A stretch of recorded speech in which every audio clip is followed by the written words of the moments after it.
I have to put on some hand lotion because this is gonna be a good discussion. Hey guys, it's Joy here, and as you guys know, I am a student at the University of Southern California, and today I'm going to tell you how I schemed my way into USC, and by schemed I mean actually did the college process how it's supposed to go.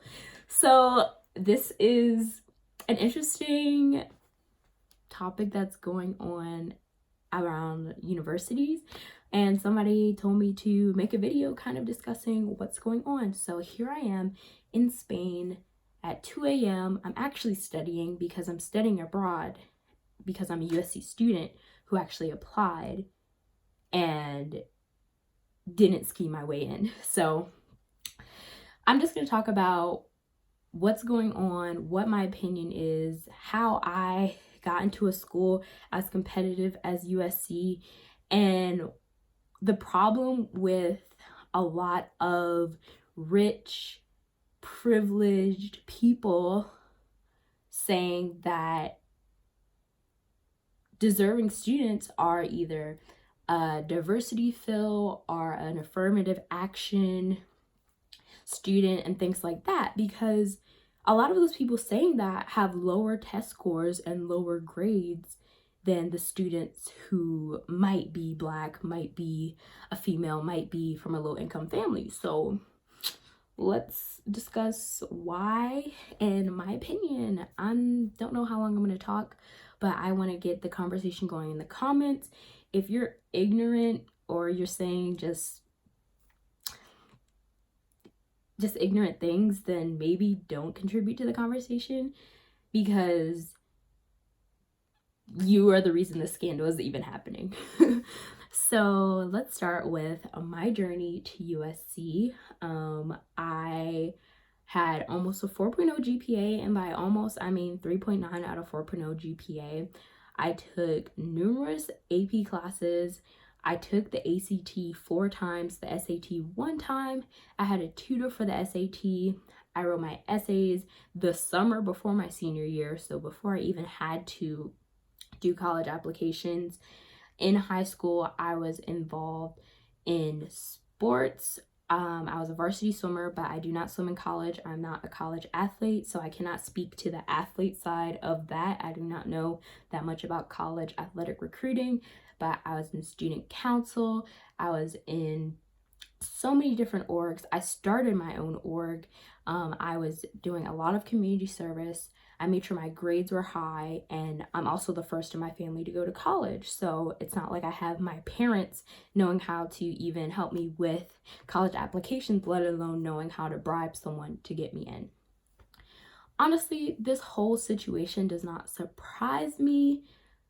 Like, I'm not sure why this is such a big news story, because this stuff has been going on for so long. Like, as a USC student, there's so many rich kids, so many students who have obviously not have put in as hard as work as other students. I'm not just talking about Black students, Latino students. I'm talking about every student who actually put in the work, who goes to class, who gets that high GPA, who got the scholarship and is deserving of it.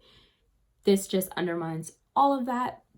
And for those people who are coming at my school saying it's not that hard to get into, if USC was so easy to get into, then why would you have to bribe people thousands of dollars? So now that we got that off the table, yeah. But yeah, I'd say that we can start talking about the affirmative action blaming that a lot of privileged people are saying, like, you took a spot, so I had to get in another way, or I had to go to another school. Honestly, there are only so many spots for certain schools, and schools are taking the people with the highest scores, the best profiles, and things like that.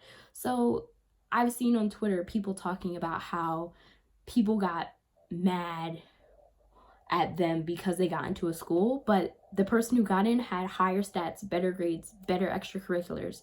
They may have been a diverse student. They may have been a low-income student, but at the end of the day, you're applying to an academic institution, and your academics actually matter. And if your academics aren't there, that's when your parents have to bribe people to get you in the school. So that is my take on the situation. I didn't want to talk that long just because it's kind of late. I want to get your opinions. I want to get this comment section going. The perspective from a USC student. I'm still a proud student, even though there's so much going on right now. I want to acknowledge that our community also just lost a student. So rest in peace to Victor, someone that so many of us knew and cherished. And I just wanted to acknowledge him in this video because I don't want his memory to get covered up by all these scandals that are arising. So thanks so much for watching. Let me know your opinion below. If you are a hardworking student and you got into college and you got your degree, if you're a graduate of any university, props to you. I know the struggle. I'm here. I have a midterm tomorrow in my art history class, my Spanish art history class. So that's what I am going to go to bed and get ready for. But I wanted to make this video just because you guys know I talk so much about college and college admissions. If you are a student that needs help with college admissions, make sure you check out my college admissions book and my college admissions blog, which is yougotintowear.com. There's so many free resources if you actually do need help getting into college, if you actually do want to put in the work, get good grades, get good scores, and have a great application. So I wanted to just plug that resource because there's so many free resources out there, even if you can't get the book.